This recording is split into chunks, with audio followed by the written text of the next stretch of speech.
សប្តាហ៍មានបងប្អូនជំនាញការ0.9%ប៉ុណ្ណោះដែលមានការងារធ្វើ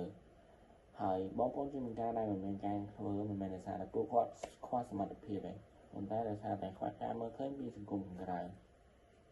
មានសូមបងនឹងផាត់អស់ហើយទស្សនាវីដេអូរបស់ខ្ញុំមកពីក្រុម Enable Work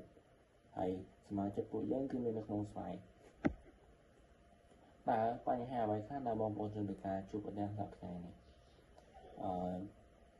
សប្តាហ៍នេះបងប្អូនជំនាញការជួបប្រទះបញ្ហាដូចជាខ្វះទំនាក់ទំនងខ្វះឱកាសការងារហើយនឹងភាព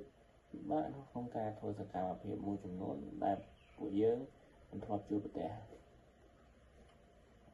តាមការស្រាវជ្រាវពួកយើងបានរកឃើញថាបងប្អូនជំនាញការដែលនៅក្នុងប្រទេសកម្ពុជាទាំងអស់គឺមានចំនួនដល់ទៅ 4.9% ហើយចំនួនប្រជាជនទាំងអស់ដែលមានការធ្វើនៅប្រទេសកម្ពុជាយើងគឺ 10.5 លាននាក់ហើយបើធៀបហើយនៅក្នុងនោះគឺមាន 0.1% ប៉ុណ្ណោះដែលជាបងប្អូនជនពិការបើយើងធៀបចំនួនបងប្អូនជនពិការទាំងអស់ទៅនឹងចំនួនបងប្អូនជនពិការដែលមានការងារធ្វើគឺមានតែ 0.9% ប៉ុណ្ណោះដែលមានការងារធ្វើអញ្ចឹងពួកយើងបានតែសម្ភាសជាមួយនឹងបងប្អូនជនពិការហើយទទួលបានចម្លើយមួយចំនួនដូចជាពួកគាត់ជួបប្រទះនៅការរើសអើងការមិនពេញចិត្តមិនទទួលបានឱកាសការងារហើយនឹងមិនមានអ្នក support មិនមានអ្នកជួយជ្រោមជ្រែងពួកគាត់ដោយឆ្លើយតបទៅនឹងបញ្ហាទាំងអស់នេះពួកយើងបានបង្កើតនៅដំណោះស្រាយមួយគឺបង្កើតនៅកម្មវិធី application មួយដែលជួយឲ្យពួកគាត់មានភាពងាយស្រួលនៅក្នុងការស្វែងរកការងារធ្វើហើយវាមានភាពងាយស្រួលសម្រាប់បងប្អូនជនពិការនៅក្នុងការប្រើប្រាស់ដែលនៅក្នុងនោះគឺមានទាំងការងារពេញម៉ោងការងារ part time freelance និង remote ផ្សេងហើយនោះគឺយើងមាន list ការងារដែលពួកយើងស្វែងរកបានសម្រាប់បងប្អូនជនពិការនិង detail មួយចំនួនដែលពួកគាត់អាចពិនិត្យមើលបានហើយឥឡូវនេះគឺយើងចូលទៅមើលនៅ prototype របស់ app របស់យើងហើយជាដំបូងគឺក្នុង app របស់យើងវាមាន interface បែបនេះដែលពួកយើងអាច sign up បានហើយយើងក៏អាចរើសយកនៅចម្រើស2ដែលពួកយើងអាចជាអ្នកបងប្អូនជនពិការដែលកំពុងរកការងារធ្វើនិងជាអ្នកដែលកំពុងតែរកបុគ្គលិកអញ្ចឹងបើយើងអាចរើសមួយបានហើយពួកយើងអាច continue ហើយនឹងចូលកន្លែង sign up ហើយនេះជា prototype ពួកយើងអត់អាច sign up បានអញ្ចឹងយើងត្រូវតែខំគឺចូលនៅក្នុង interface ធម្មតាវិញដែលយើងមានដូចជា job discover AI matching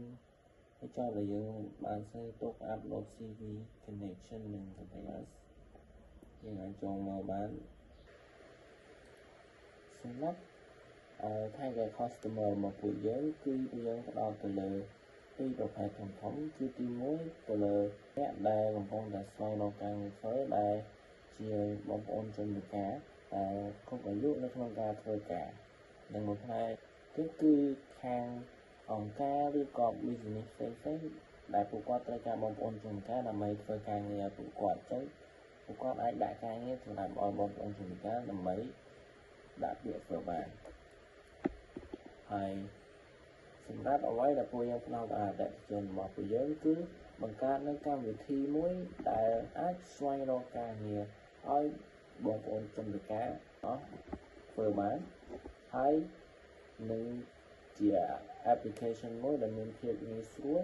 ហើយឲ្យបងប្អូនជនពិការប្រើបានយ៉ាងងាយស្រួល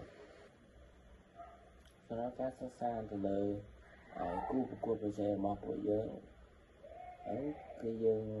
បានបង្កើតតារាងមួយឡើងដែលមាន application មួយចំនួនដែលមានភាពស្រដៀងទៅនឹង application ដែលពួកយើងកំពុងបង្កើតហើយនេះគឺជាដៃគូសហការរបស់ពួកយើង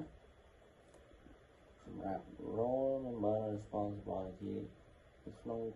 ក្រុមរបស់ពួកយើងគឺមានដូចជាអ្នក design អ្នក customer service អ្នក developer អ្នក marketing ហើយនិង communication សម្រាប់ការពង្រីកទៅលើ app របស់ពួកយើងគឺយើងនឹងធ្វើការពង្រីកវាពីក្នុងតំបន់